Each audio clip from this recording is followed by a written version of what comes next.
ቆይ ምን አይነት ሰው ነሽ እማዬ? ያንን ሁሉ ጊዜ እኔንም አባዬንም ስተዋሽኝ ነበር? እኔን ጨቆንሽ አውሬ አድርገሽ ያሳደግሽኝ ያኔ የቡክር ልጅሽን ስትከባከቢ ከርመሽ ነው ለካ። እባክህ ልጄ አንድ ጊዜ ላስረዳ። ምንም አታስረጂ። አሁኑኑ የአባቴን ቤት ለቀሽ ወደ ልጅሽ አባት ቤት ሂጂ። ቆይ እዚህን ያህል ሰው ማሉር ጨካኝ አድርገሽ ነው የምታስቢኝ ለካ? ውጪልኝ።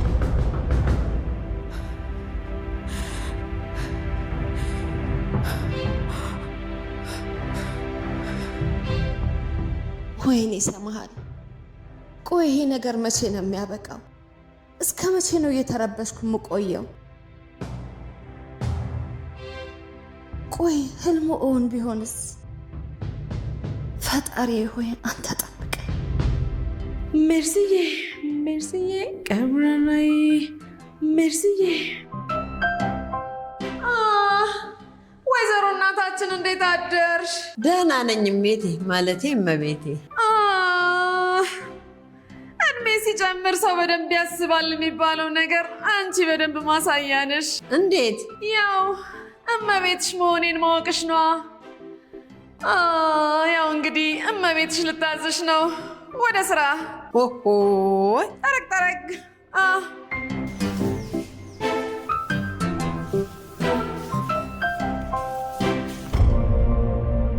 ስማ ሙስጣፋ፣ ይህንን ጉዳይ ሳልጨርስ ከዚህ ቤት መውጣት አልፈልግም። ነገርኩ። ሰማልን ሊያስደነግጥ የሚችል ነገር ማድረግ አለብኝ። ይህንን ካላደረግኩ ደግሞ እኔ ሲፈን የእናቴ ልጅ አይደለም። በጣም ጥሩ። ለማንኛውም ጉዳይ ቢሆን እኔ ስፈልግ ነው። አንተ በጭራሽ እንዳትደውል እሺ? በቃ ቻው።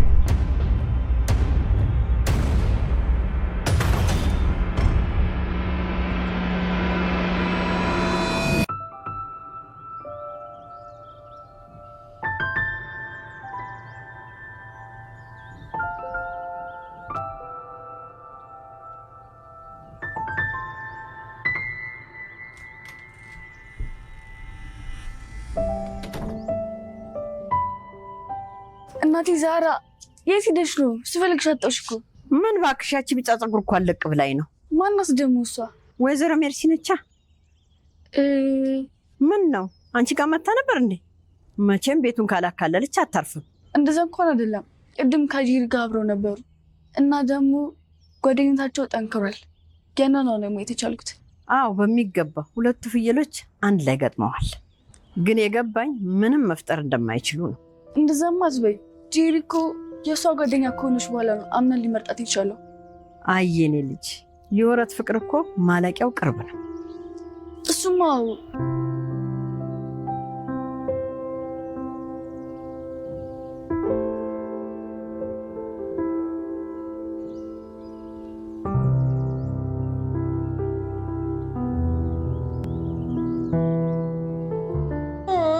ፈጣሪ ወይ እች ልጅ ያለ እኔ መተንፈስ አትችልም እንዴ? የኔ ቤት። አቤት። አንድ አዲስ ነገር አሰብኩኝና ለምን አልነግርሽም ብዬ እኮ ነው ወደ አንቺ የመጣሁት። ቆይ አንቺ በየቀኑ አዳዲስ ሀሳብ ባሰብሽ ቁጥር ማሰብ ማቆሜ እኮ ነው። እንዴት? አሁን እየሆነ እንዳለው። አስጨነኩሽ እንዴ? ኧረ በጭራሽ። ለመሆኑ አዲሱ ነገር ምንድን ነው? አምነን ከመረጠኝ ጊዜ በኋላ እኮ ምንም አሪፍ ጊዜ አላሳለፍንም። ስለዚህማ ማታ ለምን አሪፍ ጊዜ እንዲኖረን አላደርግም? በቃ ገባኝ። ከወንድሜ ልጅ ጋር የወይን ጊዜ ለማሳለፍ እያሰብሽ ነው? በሚገባ። በጣም ጥሩ ነው። ስለዚህ አሁን ሄደሽ መዘጋጀት ይኖርብሻል።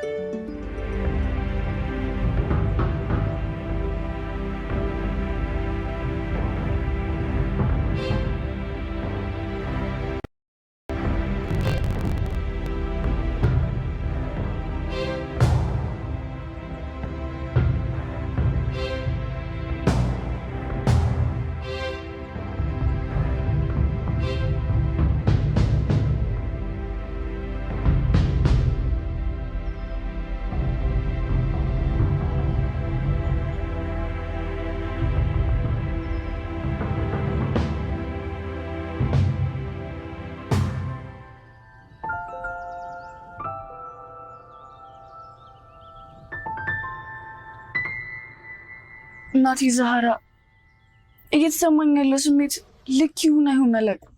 የኔ ልጅ አታምነን አፍቅረሽዋል?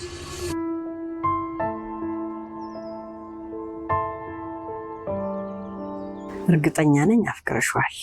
እናም ደግሞ ልውስጥ ገብተሻል። መሸነፍም አልፈለግሽ። እናቴ ነገሮችን ካደረግኩ በኋላ ነው እያሰብኩ ያለሁት። ግን ደግሞ ትክክል አላደረግሽም። የኔ ልጅ ነገሮችን ከማድረግሽ በፊት ልታስቢበት ይገባል። ምክንያቱም ሳናስበው የምንወስነው ነገር ዋጋ ያስከፍላል።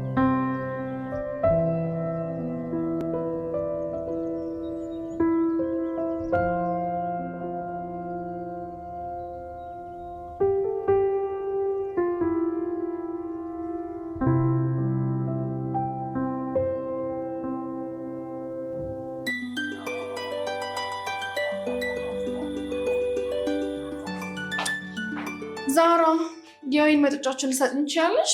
እሺ አመጣልሻለሁ። አይ እንደሱ አይደለም። እኔና ባለቤቴ ብቻችንን መኝታ ቤታችን ውስጥ የፍቅር ጊዜ እናሳልፍ አስበናል። እኔ ራሴን ወስደው። ወይ ዛህራ ውዴ፣ መቼ የሆነ ነገር ቶሎ የሚገባሽ? እሺ እሰጥሻለሁ።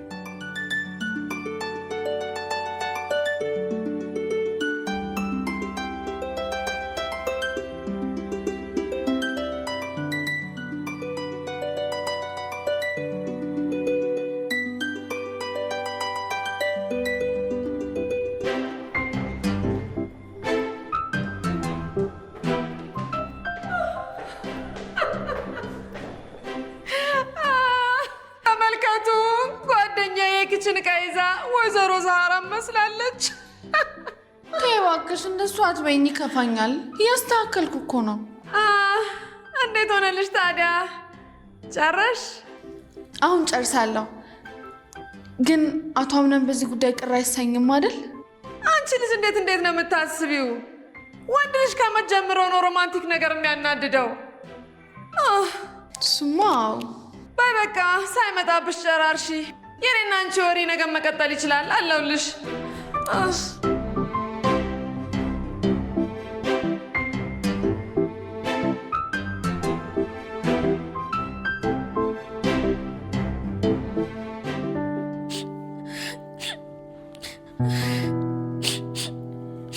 ቆይ አሁን ለምንድን ነው የምታለቅሽው? ሰማሃል እናቴ፣ አንቺ በጣም ጥሩ ሰው ነሽ እና ደግሞ የልጅሽ ሚስቱኝ ከአንቺ ጋር ብዛመድ ደስ ይለኝ ነበር፣ ግን አልሆነም። እናም በቻልኩት ሞክሬ ነበር። ሁሉም ሰው እኮ አሸናፊ ሊሆን አይችልም። ልክ ነሽ፣ ግን ይሄ ውድድር ነበር ትልቁ ስኬቴ። ቤተሰብም ሆነ ዘመድ የለኝም እና የነበሩኝ ነገሮች ትቼ ነው እዚህ ውስጥ የገባሁት። ከዚህ ወጥቼ ወዴት እንደሚሄድ በጣም ግራ ነው የገባኝ። በእርግጥ ለአንቺም ሸክም መሆን አልፈልግም።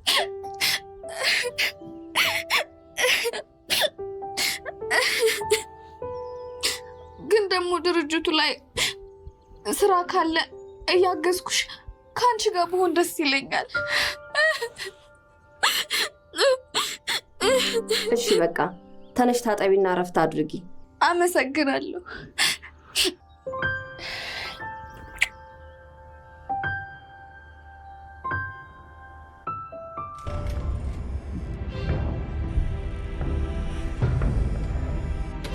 እችን ብቸኛ ልጅ ልጠቀምባት ይገባል። ምናልባት ወይዘሪት ሜርሲን ለማጥፋት እንደ መሳሪያ ተጠቅመኝ ይሆናል። ስለዚህ በቁጥጥሬ ስር አደርጋታለሁ። ወይዘሮ ሰማል፣ አንድ ነገር ላስታውስሽ። ፈጣሪን ይሁዳ በ30 ዲናር ሲሸጥ እጁን ስሞት ነበር።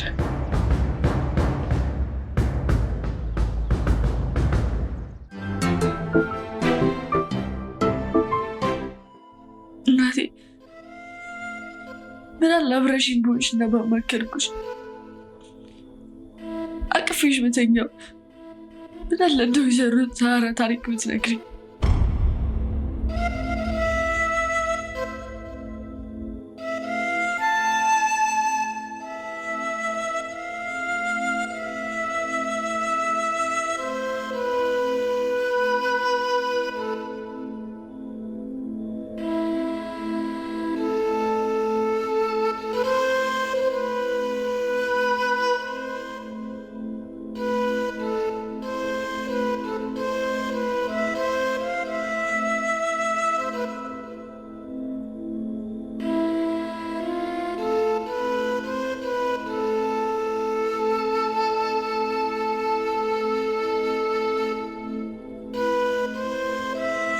አይዞሽ የኔ ልጅ። አቶ አምነንን አፍቅረሽዋል፣ እናም ደግሞ ውስጥ ገብተሻል። መሸነፍም አልፈለግሽ። ነገሮችን ከማድረግሽ በፊት ልታስቢበት ይገባል። ዓለሜ ዛሬ ነው ዛሬ፣ ዓለሜ ዛሬ ነው ዛሬ፣ ጄሪዬ ውዴ። ዓለሜ ዛሬ ነው ዛሬ፣ ዓለሜ ዛሬ ነው ዛሬ፣ ጄሪዬ ውዴ።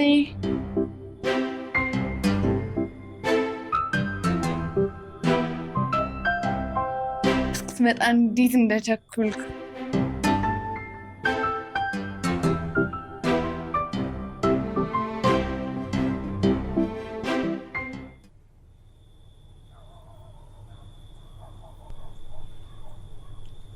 ቆይ ለምንድን ነው እንደዚህ የምታለቅሽው? እናቴ ናፍቃኝ። የት ነው ያለችው? እሱን አለማወቄ ነው ለእኔ ትልቅ ሆኖ። አይዞሽ ግን እባክሽ ራስሽ እንደዚህ አትብቺ። ለምን? ምን የምኖርለት አላማ ኑሮኝ?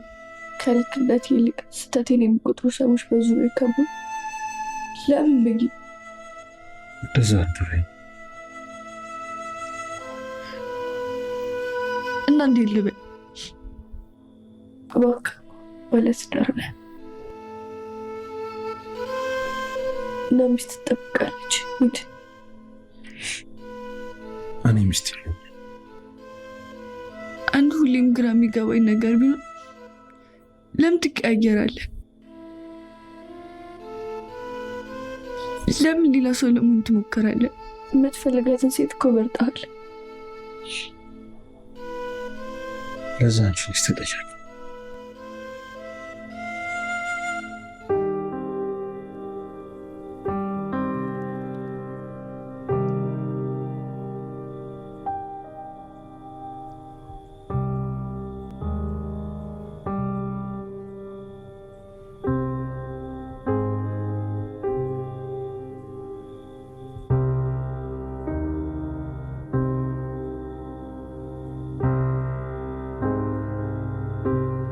ቆይ ግን ባለቤቴ ለምንድን ነው እንደዚህ ያመሻው?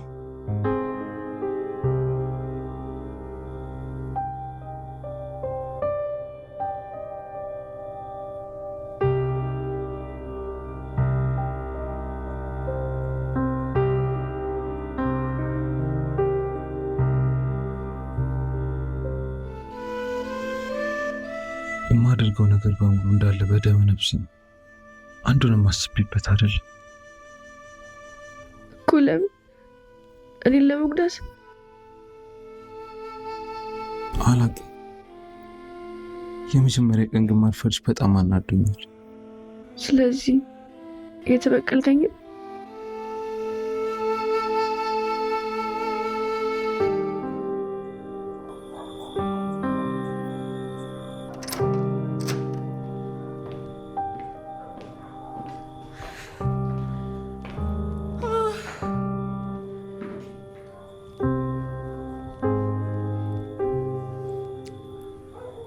ሴቲት ምንድን ነው እንደዚህ አጣድፈሽ የጠራሽኝ?